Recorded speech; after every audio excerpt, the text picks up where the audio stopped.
नमस्कार दोस्तों आज मैं बहुत ही मज़ेदार गीत सुनाऊंगी, तो वीडियो में लास्ट तक बने रहिएगा और गीत का आनंद लीजिएगा। पिया परदेस गैला कुछऊ न कही के गैला, पिया परदेस गैला कुछऊ न कही के गैला,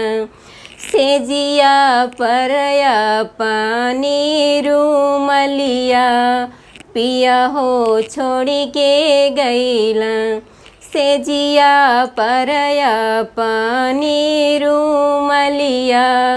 पिया हो छोड़ी के गैला,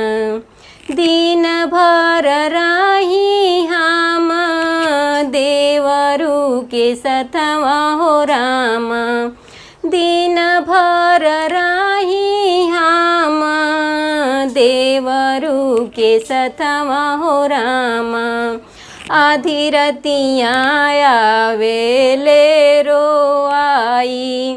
हो रूमलिया देखी के, आधी रतिया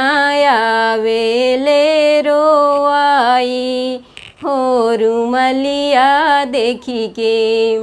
पिया परदेस गैला कुछऊ न कही के गैला, पिया परदेस गैला कुछऊ न कही के गैला, सेजिया परया पाना फोटुआ पिया हो छोड़ी के गैला, सेजिया परया पाना फोटुआ पिया हो छोड़ी के गैला, दिन भर राही हम सखियन की सतवा हो रामा, दिन भर राही हम ननदो के सतवा हो रामा,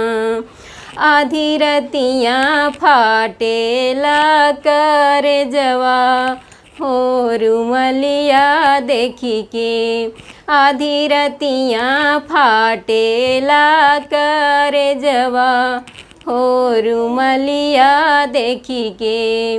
पिया परदेस गैला